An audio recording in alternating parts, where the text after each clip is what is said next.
Hey there, everyone. I'm Chief Meteorologist Erik Kostrzewa. We have another edition of Beyond the Forecast every Thursday here right around 7:30 in the evening. Hopefully you guys have already enjoyed some dinner, maybe settling down for the evening. We're going to talk over the next 10 minutes about our forecast, but the first thing I want to do is give you a little bit more insight about what has been bringing us these rain showers with some small hail over the last couple of days. Now, we did have that cold front move through on Tuesday. That started off the lake effect machine. It's been rolling along through Wednesday and even here today. So what exactly is lake effect? Well, usually when we talk about lake effect, it's snow, but it's too warm for snow right now. Now, of course, lake effect is going to take over throughout the winter months, and it's as warm air moves over, or should I say cold air moves over the warmer waters. Now, our water temperatures right now are well into the 50s, and we have cold enough air, some of those readings down through the 40s and 30s to create that temperature difference, which means that colder air, it picks up some moisture across the bigger lakes, and it puts it down as rain in our case right now, but during the colder months, it comes across as snow. And it could be quite a bit of that snowfall. We typically see it piling up a little bit more closer to the lake. So, of course, northern lower Michigan, western lower Michigan, and even at times, if the wind direction is right, across the thumb. So it's the same process that gives us lake effect snow, but it's too warm to support any snow. So that snow melts, we get some ice also developing, and that's what's given us the lake effect rain showers with some graupel as well. High temperatures today, we're in the low to mid 50s, which is a bit cooler than average for this time of the year. We are squarely in the colder air mass that has come in from Canada and supplanted itself across the Great Lakes. You can see temperatures ranging from the 30s into the 40s here across the state of Michigan, into Wisconsin, Minnesota. Further to the south and west, there is that ridge of warmer temperatures that has eluded us the last few days. Now, we also have a big area of lift and spin. You can see it generally across southern Canada into the northeast, New England, and here across the Great Lakes, where those rain showers are spinning around it right near Amos up there in Canada. You can see those showers stretching from Lake Superior through Lake Michigan, Huron, and then also down through Lake Erie, Lake Ontario, even going across New England.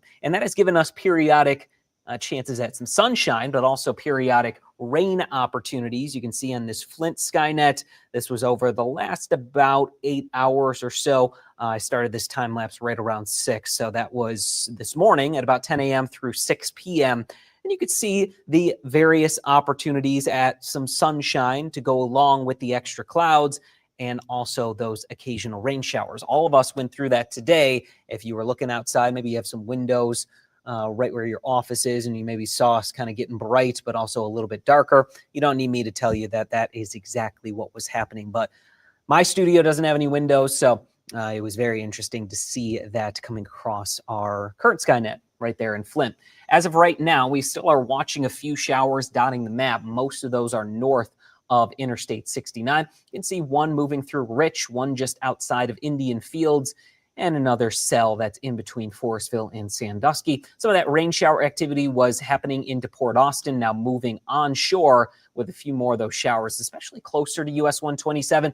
The closer you get to Lake Michigan, not only in northern lower Michigan, but also western Michigan, still have that feed of moisture coming off, so that's where the better chances of rain will be, not only for this evening, but for tonight. Temperatures right now are to mid-40s, enough of a wind to bring us down with those wind chills in the mid to upper 30s in some cases, and also the lower 40s where we are registering enough wind to make a difference. Tonight's temperatures, as skies clear out a bit more, will get down to about 35 degrees. Definitely a colder night than what we've experienced lately. We are partly to mostly cloudy and still can't rule out a couple showers closer to US 127 and up towards M55. Wind chills also going to be in the lower 30s, potentially even some upper 20s in a few cases as we look into the start of the day on Friday. The coldest region will likely be across our southern and central communities, where you guys will clear out the most. It's mostly cloudy across the north, which will keep things potentially slightly warmer for those of you along and north of US 10. High temperatures on our Friday going to be Still pretty chilly, upper 40s to low 50s, which is about 5 or so degrees below average. Coolest readings where we have a bit more of that cloud cover across the north. As you move away from Lake Huron, we will see more lower 50s. Those rain showers will still be possible overnight, especially closer to M55. We'll see another round of light sprinkles, maybe a light shower or two, which is why we've given Friday a 20% chance of rain under partly sunny skies, better chance of sun in the morning compared to the afternoon and evening. Those clouds will finally fade away as we get into our Saturday. High pressure builds directly overhead, so we'll see much lighter winds, which will allow for that moisture to stop feeding into our area and give us the chance to clear out and get some sunshine. There is a system that will move close enough to our area on Saturday that it could provide us with another partly sunny day, and we also have a stray shower chance then. Otherwise, we'll stay dry into the weekend, and temperatures will just stay cool.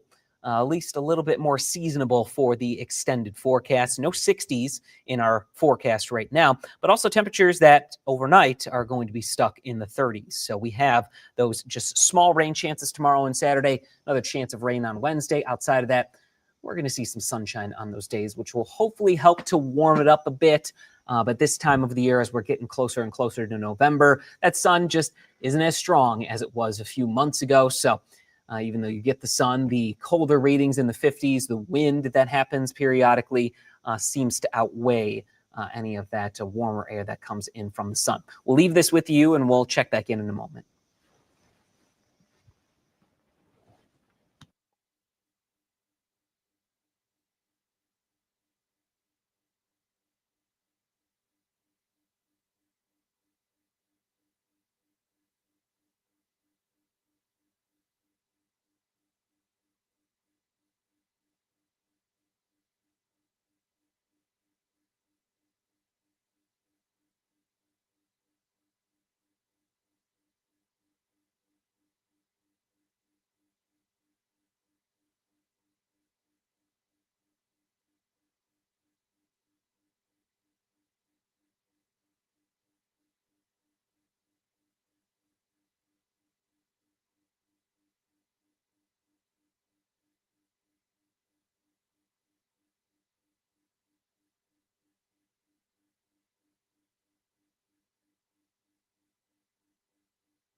All right, folks, as always, I appreciate you making the effort to join us on these nights.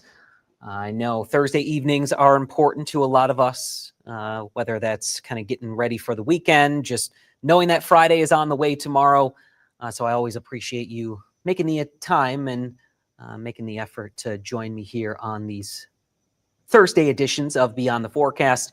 Hopefully we give you some good information to take you into the weekend. If you have any fun plans, if you're going out to East Lansing for the major football game that we have here in the state of Michigan between Michigan State and Michigan, hopefully everyone has an amazing time. It will be a cold start to the day, so if you're starting tailgating early, expect temperatures in the 40s for most of tailgating. Once we get closer to game time, which it is a late kickoff, I'd say it's going to be in the 40s most of the game, maybe even dropping into the 30s by the end of it. So it's going to be a cold game, cold day, but at least it will be dry with some sunshine. So enjoy the time up in East Lansing. If you're not going to East Lansing, Lions are off on Sunday, so maybe you're just using the bye week to enjoy some fall activities. Everyone have a great weekend and a great rest of the week. We'll see you next week.